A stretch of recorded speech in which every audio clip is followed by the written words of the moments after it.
Scoodly doodly doo, it's time for another Welch review. Scoodly doodly doo doo. Evening, gang.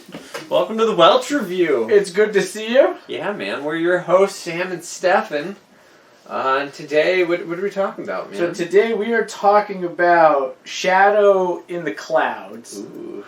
And Shadow in the Clouds stars Miss Chloe Grace Moretz as Maude Garrett. Yep. And you might recognize Chloe Grace Moretz from such films as Kick-Ass 1 and 2. She plays Hit Girl. The vampire coming-of-age horror love story, Let Me In. Yep. The new Tom and Jerry movie. I'm not really sure what her role is, but I haven't seen that one. I've heard it's not bad, better than expected. She was also in the remake of Carrie, right? She plays the title role of Carrie. Yeah. Right, from the Stephen King novel. And then she was in it was based off of a young adult novel, If I Stay, about a girl who's in a coma and she's watching her body and people on Earth deal with her being in a coma. Right. And think of the prospects of what would happen if she stays instead. Now joining Miss Moretz, you also have Nick Robinson as Stu Beckel. Now Nick Robinson is in The Kings of Summer. Wait, really? Yep. Oh, he's the guy who plays the American in this. The one who's the tail gunner. Yeah, the guy who is in love with that girl from back home. Yeah. Yeah. He was also in Jurassic World, and he was in Love, Simon. He played Simon. So he's a Jurassic. He's done bigger things than I thought. Yeah, he's come a long way. Good for him. Then you also have, and I apologize if I butcher any names. You have Beulah Kowale as Anton Williams, and he's from Hawaii Five-0 and Magnum P.I., and he plays the same character, Junior Rains. Oh, he's in... Okay, that's kind of fun. Right? And then you have Taylor John Smith as Walter Quaid, and Walter Quaid was in... Taylor John Smith was in the Netflix original You Get Me, which is a film about a jealous girl who loves a boy who's in a relationship with another girl. Ooh. It's not bad. It's pretty good. That's worth checking out. He was also in Hunter Killer with Gerard Butler, which we have not yet talked about. Then you have Callan Mulvey as John Reeves, and he has been in a couple things, man. He was in Captain America Winter Soldier. He was in 300 Rise of an Empire. He was in Batman v Superman. He played a Russian gangster in the Fight Club scene. Dang. Where Ben Affleck speaks Russian, and then he speaks Russian, and then that's it. And he was also an Outlaw King. So, he's been in a series of pretty successful films. Yeah. And then you have Byron Cole as Terrence Taggart, and he's in Guns Akimbo. He played one of the Schism henchmen. And he was also in Power Rangers Ninja Steel, which just sounds like a dope name for Ninja Steel. Not regular steel, Ninja Steel. Yeah. And which is cool is one of the co-stars here was Byron's co-star. So Joe Witkowski as Bradley Finch was also in Guns Akimbo, playing one of the Schism goons. Damn. Which is pretty dope. And then you have Benedict Wall as Tommy Dorn, and this is his first big thing, right? This is he's done some smaller things, some shorts, but this is his first thing that's been on an actual DVD, or possibly would be in a theater. Yeah, if it wasn't, for the big COVID. Yeah, but it's definitely he's good in this ensemble piece. And now this film has some controversy to it, and we'll touch on that real quick. So it was written by Max Landis and Roseanne Liang. Right now, Max Landis, guys, is a writer and director. Right, he wrote the film Chronicle, Victor Frankenstein, Mr. Right, an early draft of the Power Rangers script. For Ninja Steel? No. The actual movie. When Hollywood tried to redo that franchise. Oh, okay. He wrote an early script because they're we want Chronicle, but with Power Rangers. Alright. And then he also wrote American Ultra. And he had a TV show called Dirk Gently, the Holistic Detective. Yeah. Which got canceled after 2 seasons. But now and then Roseanne Liang, right? She again has done some shorts. She's dabbled in acting. This is her first big feature, like Yeah. directing. So the controversy part comes, Max Landis is the son of John Landis. Now, John Landis is a director known for Animal House, Schlock, An American Werewolf in London, and The Blues Brothers. So he's delivered some classics in his time. Now, the controversy comes for Max Landis in his time has assaulted and raped multiple women throughout his college career, throughout his time in Hollywood. Dang. And when this film was coming out, it was already in production when, Hollywood finally decided to do something about this, right? Like, based on the things I've read online, you can read it in, like, Variety and a variety of other sources if you're interested in it, but they decided to finally cancel him while this film was already in production. So, they did not take his name off the film. However, Roseanne Liang and Chloe Grace Moretz have commented, like, they have rewritten, like, what he wrote, right, to, like, shift it away from his story. Okay. But he still does have credit just because it was Originally his idea. Originally, or part of his idea. Right, and production had already begun when this whole case came. Now, unfortunately, his career has stalled, but he's still not in jail. Yeah. Which is a bummer. Yeah. So just so you have some background into this, and as I said, Roseanne Liang, this is her first feature. I think she did a really good job. Again, definitely some stuff worth looking into. Max Landis, not a good dude. Roseanne Liang, though, did a very good job directing it and salvaging, I think, this film and making it something different and special. Yeah. Quick side note before we actually start. Ninja Steel. Not actually talking about Power Rangers, but steel itself from Japan. Everybody's always like, oh, katanas are super strong. Actually, Japanese steel is really bad. Because it comes from iron sands, and iron sands are very impure. Right. So the reason why they do all of the folding of the katanas, and there's like the whole mythos, like, oh, they fold it like 1,000 times, so it's strong. Well, no, they actually fold it 1,000 times, or not actually 1,000, but they fold it a whole bunch so that they can get strength out of it in general, because it sucks so bad. So just to get it to a usable state, you need to fold it and reinforce the steel like multiple times and get out impurities like over a very long process. That's completely besides the point. We're gonna get into the actual Shadow in the Clouds. The actual movie Shadow in the Clouds. So the movie opens up on like this infomercial about how pilots need to be like on their A game, right, and make sure that they're like taking care of their post. Right, because it's not a gremlin that's making your plane fall apart. It's the fact that you're not taking care of it. So we get the little infomercial, which is kind of foreshadowing for the future, and then it immediately goes into a World War II, plane dock, I guess, and the crew is like getting ready to hop on the plane and go and do a mission. I think they're taking off from New Zealand, and it's an allied venture. So you have people from multiple different countries working on this plane, right? Absolutely. You got a couple Americans, you got some New Zealanders, you got Scotsmen, and then you have Chloe Grace Moretz, who's a woman. Who in her background you find out that she's been like working for Allied forces, right? She's been doing like carrier missions, so she's been transporting goods in and out of Allied territory. Just doing non-combative work, although it's still dangerous, right? Because she could still get hunted down and gunned down by Axis, planes or airships or whatever. Not airships. This isn't fun. Same my airship. Jesus, yeah, that's fine. So she's on this plane. It's a bomber, right? So back in the day, World War II, bombers had like tail gunners and bottom gunners, and like think like the the Millennium Falcon where it has like the orb cockpit thing underneath. Yeah, it's like that, right? This is a big, thick boy of a plane. Big, thick boy. Big, thick boy. The fool's errand. The thickest boy of planes. The thickest So they're...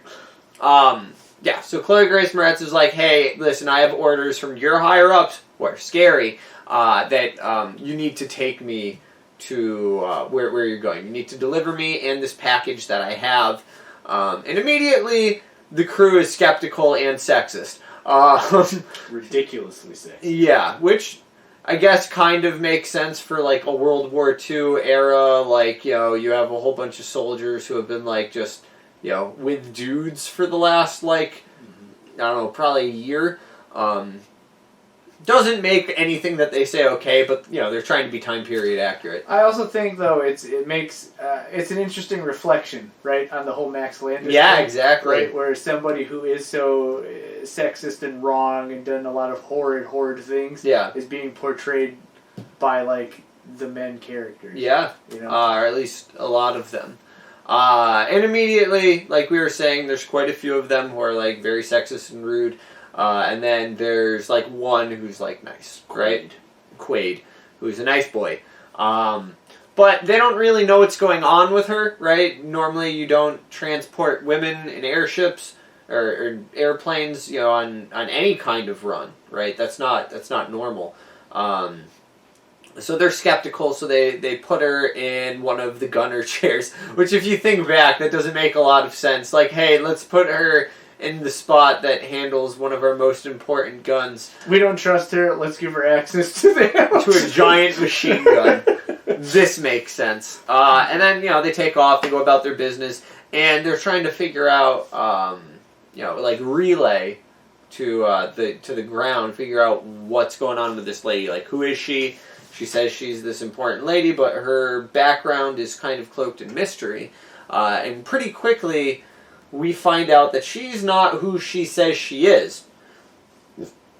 Which, you know, is obviously a problem that everybody's trying to figure out. So they're trying to discover what her real identity is, why she's on that ship, why the package is so important and it needs to be protected, right? Because she's saying that this is like the primary focus of the trip, right? And not to mess with the package. Nobody can look into the package. It's important. Can't look at it. And you need to keep it upright. Right. Which is a strange, like, request. Yeah, so one of the dudes up front, the one who's nice, he's Quaid. He's taking care of the package. And Chloe Grace Moretz is in, you know, this, like, gunner position that's, you know, hanging off the bottom of the ship. But then, at the same time, stuff starts to go wrong on the ship, right? Things start to, well, stop working, things start to fall apart, literally.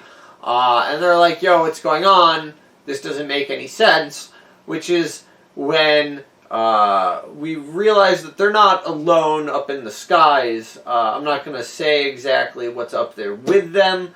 Wait, was it in any of the commercials? Yeah. Oh, okay. Remember the commercial? I didn't watch any of the commercials. No. You see but like is an infomercial, right? The foreshadowing for later. Yeah. Okay. So it's also in the trailer. Oh, okay. If it's in the trailer, then we can talk about it. Yeah. So there's a literal gremlin, like a monster. Not like Gremlins with like Mogwai, Joe Dante's film. Not like that. Like Spike and Gizmo. No, not that kind of gremlin. More like a bat rat monster thing that's like man sized. With like a monkey tail. With a monkey tail. Yeah. So it's just crawling aboard the ship, tearing it to pieces, trying to get at the crew to eat them.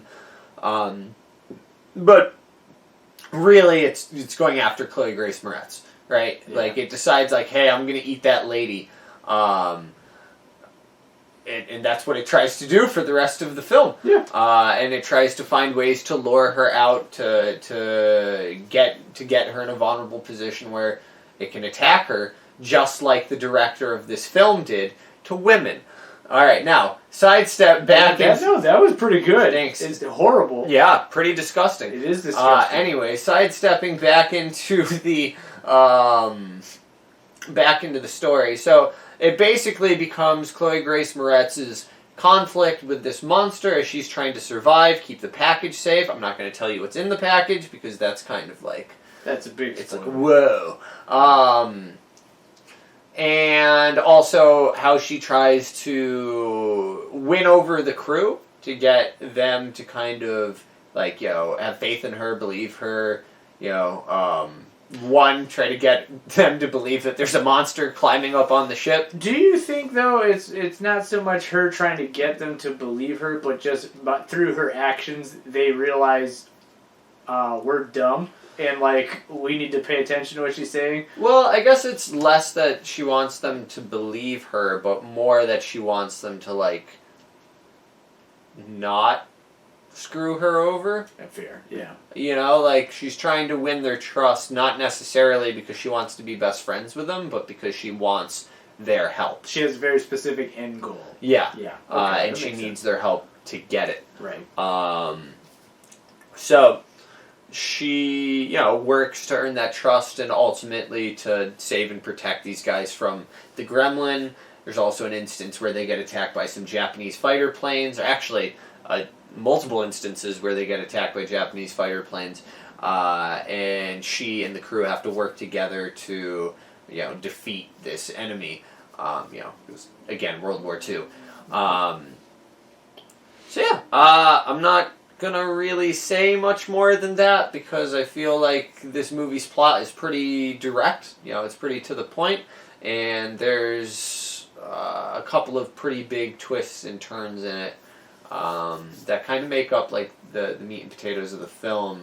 So I don't really want to give those away. But yeah, aside from that, what do you think about the acting in this film? So I think, well, firstly, I think that's a really good ending point, right? It kind of sets up everything. So, you know, definitely check it out, and we'll touch back with you guys in a second. But, like, as far as the acting goes, right, I think this is very much a Chloe Grace Moretz film. Yeah. Right? Like, the real focus is on her. Yeah. I think it's interesting because, right, like, she's been in Hollywood for, like, a while now, like, as a kid. Or a young person. I'm not entirely sure how old she is at the moment. I think she's like 2 years younger than I am.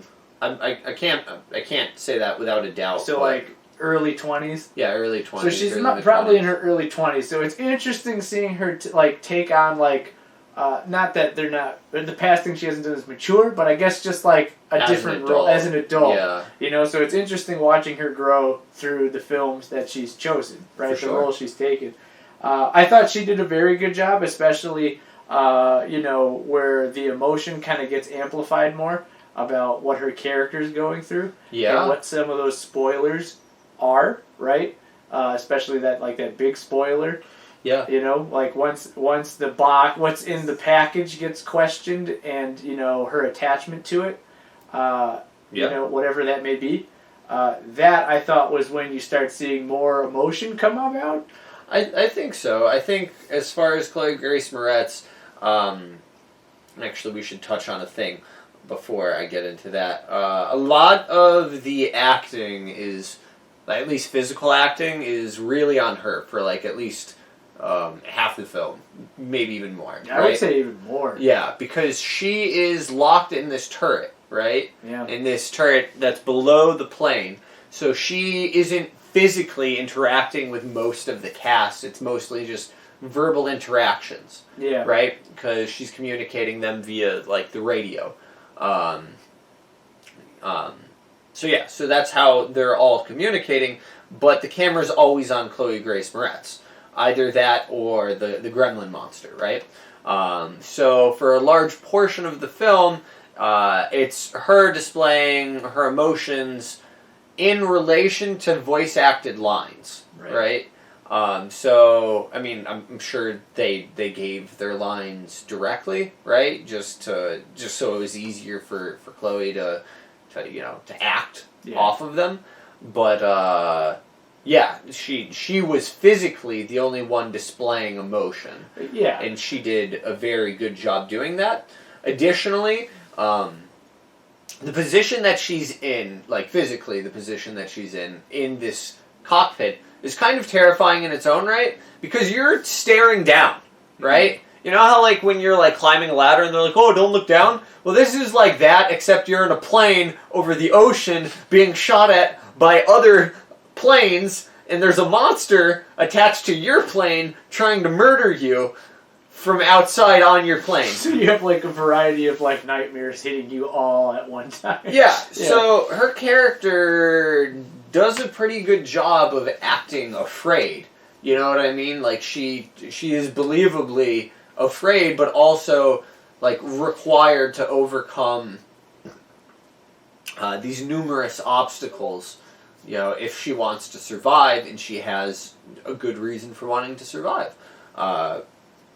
So you're gonna have to watch the film to find out all of some of this extra stuff. But there's one interaction that really like kind of spoke to me, and it's when she first interacts with this monster. Right? Basically, it's trying to break open this cockpit. It has like a hatch door that gets held in with a bolt. And the bolt comes out. Yeah. And the hatch, like while the plane is flying, opens up, right? So it opens up backwards, and the monster's like trying to pull her out. She manages to close it, but she can't find the bolt immediately, so she closes it with her finger, which is a bad idea because her finger immediately breaks. And so she's holding this hatch closed with one finger while she's trying to find the bolt and get out her pistol so she can shoot at the monster, right, to get it to leave her the hell alone.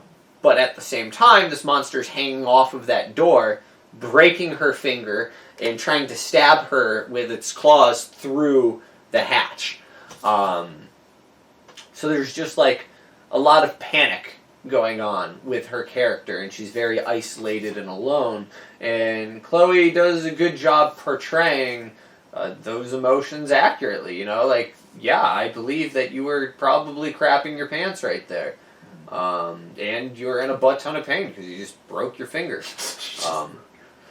The one thing that I think doesn't make sense is throughout the rest of the film, the broken finger doesn't seem to be an obstacle for her at all.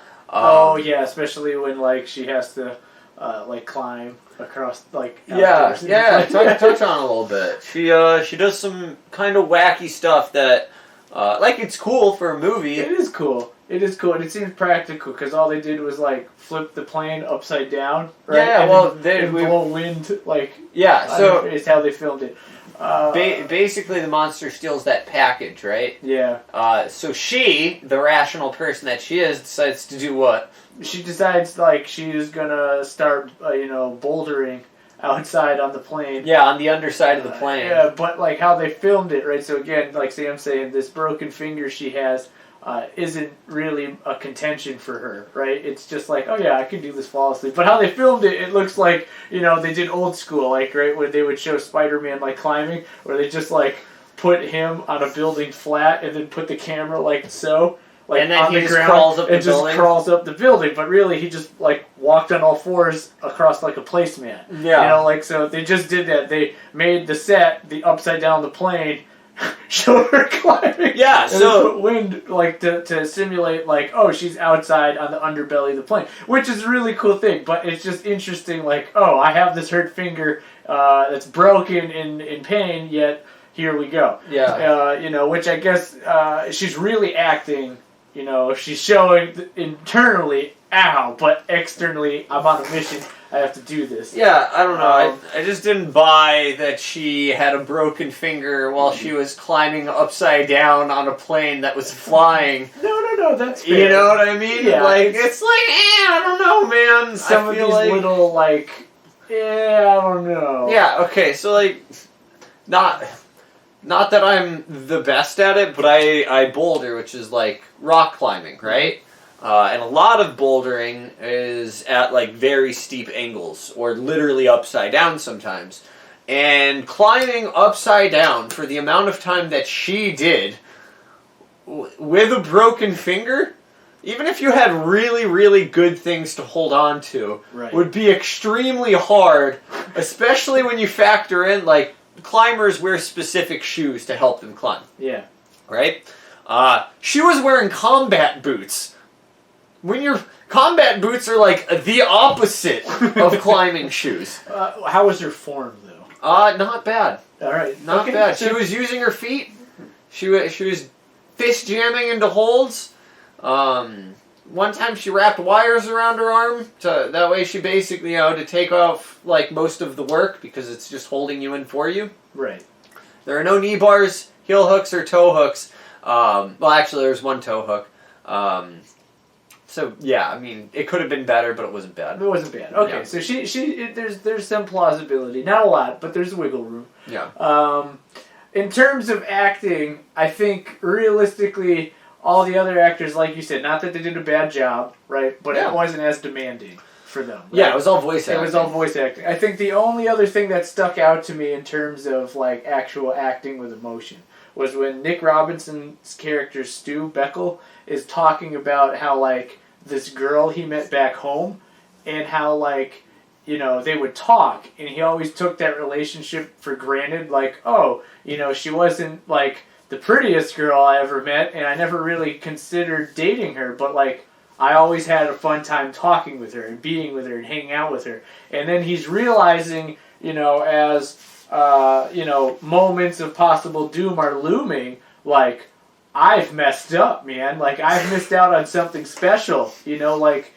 She is really cool. Yeah, he had he had like an epiphany. Well, yeah, he had like a near-death experience, and he was like, "Damn, I'm doing something wrong here." Right, but like that idea, like, oh wait, I've looked at this entirely the wrong way. Yeah. Like I want to talk to her again. I want to ask her out to be with her. Yeah. And I thought just how he conveyed that was a good. Well Yeah, done. What's kind of cool, and like this is gonna be kind of spoilery, but they only. So they only have the characters who have like some reason, some motive to live, survive to the end of the film, and he is one of those characters. But that is his motive to live, right? Yeah. I'm gonna go back and talk to this lady. I'm not gonna say who dies and who lives, but yeah, besides him, he lives. He lives. What'd you think of the monster? I thought that the monster, like, even though it was kind of gross and creepy, was, like, oddly expressive. And, like, while it was kind of like a giant pansy, it really portrayed, like, a desire to live. Oh, yeah. Because there are, like, multiple interactions of, like, fighting it. And it losing. I think what's interesting is, I feel like most monsters, and I'm not saying like this one is extremely special. I think the design is very interesting. Yeah. Right? There's one scene I thought was real dumb where it was like its tongue or its throat or something. It was puffing out at the window, and I was just like, "What the hell am I looking at here? Like, what is this?" It's just like, but okay. But like that aside, it seemed like it wasn't dumb. You know what I mean? Yeah. It seemed like tactical and smart, and then it also seemed like normally I just destroy this plane, but I noticed that this thing means something to you, so I'm going to mess with you. Yeah, well, it's like I'm trying to eat you, so I'm going to lure you out. Yeah. And like Chloe Grace Moretz's character shoots it once, right? And like wounds it, which I think is one of the reasons why it is actively targeting Chloe Grace Moretz. Because it remembers It's you. like, I want revenge, I'm gonna murder you. But yeah, it's a very like schemy and evil creature. Like most monsters are just like dumb murder machines. Right. And this one isn't. It's like, how can I mess you up in the long game? And I think it goes back to that comparison, right, of the writer. Right, Max Landis. How can I mess you up in the long game? Yeah. You know what I mean? Psychologically, physically, right? And that's kind of what this monster is. It's weaselly. Yeah. And if you look at Max Landis, he looks like a weasel. Yeah. Like a straight up weasel. I believe it. So, I think it's fitting, that comparison you made, and I think that you should hold on to that when you watch this, right? Because that's what this thing is. And then, like, even in the end, when it tries to scamper away, yeah. it's like, I did a bad thing. I'm gonna try and get out of this. Not today. Yeah. So as far as messages go, how do you think that this movie, like, I guess stacked up? Like, what do you think? How do you think its portrayal of like a female protagonist? I think, given everything this movie's gone through, right, and a lot of the things we've talked about, so taking of how this movie came to be and who was involved in it, I think they took a harsh situation, right, and who they were doing business with, and they were able to turn it into something special. I thought they've made it so it's like it shows, you can overcome the obstacles that are presented to you, and you can overcome the terrors and nightmares that may lurk wherever you may roam. Yeah. And I think that it's a very positive message, not just for women, but for everybody. But at the same time, I think considering what, just like the outside things that dealt with this film, I think it's especially important that they had it be a female protagonist. Yeah. No, I think that's true. I think that your statement about like terrors wherever they may roam, that makes a lot of sense. For the backstory of Chloe's character, like in the story, most people don't expect gremlins to be in the sky. So that's a terror that roams somewhere where you aren't expecting it. Mm-hmm. And then also, again, like when we were talking about the director, it ties back into that, so I think that's pretty good. Not the director, the writer. The writer, the writer. So that's pretty good. And then, at least from my own perspective, I think that it did a pretty good job of being empowering for, like, women, right? And not just for like the standard like rah like we can do it, Rosie River. Yeah, it's not like that. It's more like the character is constantly questioned in like a way that feels authentic to the time period that it's put in, right? And doubted because because of the time period that the character was in. And she contextually, it makes sense contextually when you watch the movie, when you learn about Chloe's character's background. She overcomes what she has to face. You know what I mean? And in a lot of ways, not because the men in the story are incompetent, but because they are just people, and they don't expect there to be a monster, on the plane. Like, nobody expects that. She is driving the story forward because she's the only one who's seen it, and she's the only one who can fight it because she acknowledges its existence.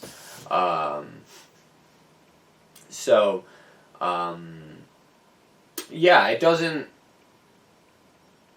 like, don't get me wrong, it obviously and very vividly portrays the sexism of the time and a character who's overcoming that, but at the same time, it doesn't make her like some kind of super character, right? Who's unrealistic. Right.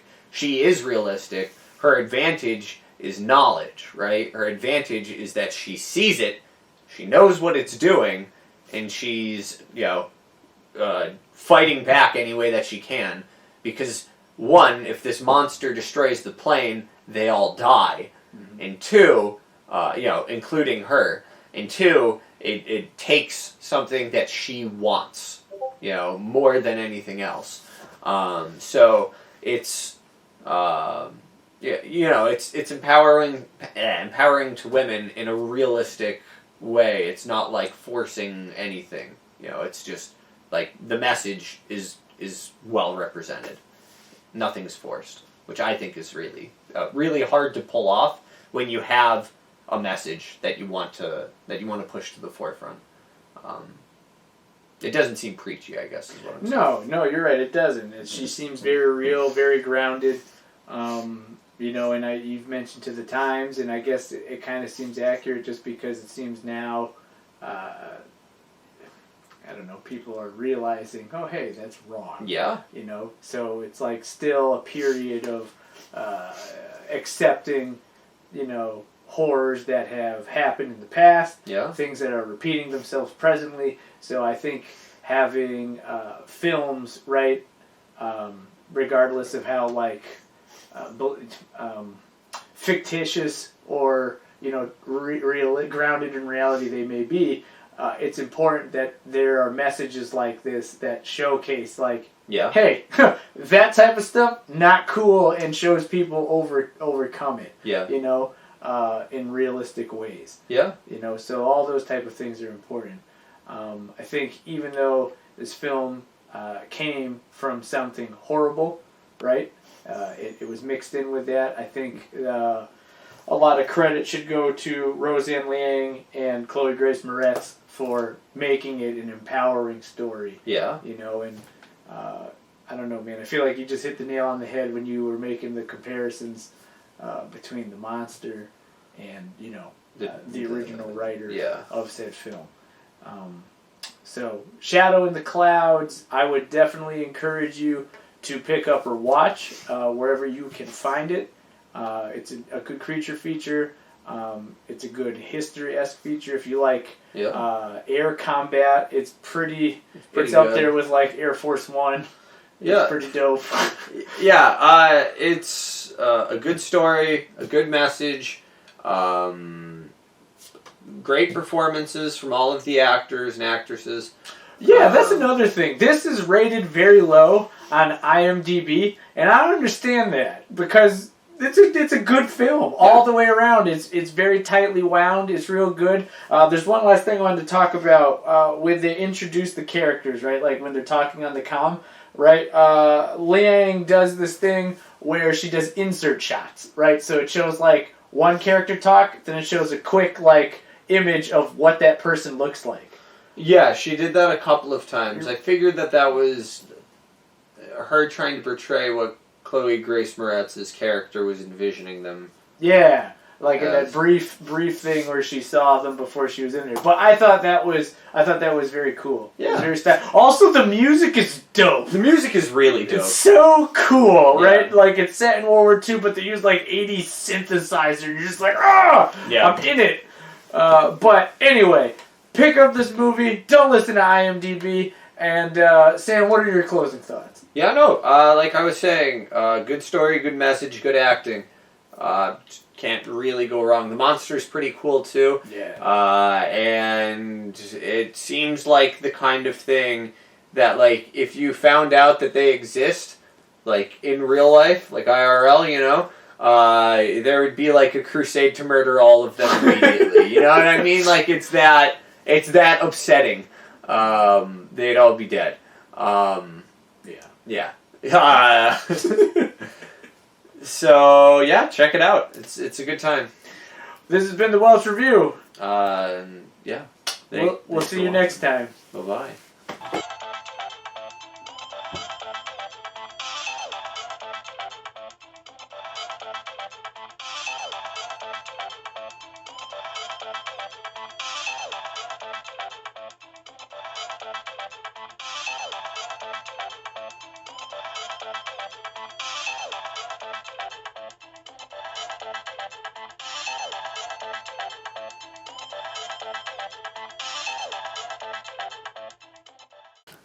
Alright, so we here at the Welch Review have one last thing we'd like to say. Max Landis. Burn in hell. And that is all. Goodbye.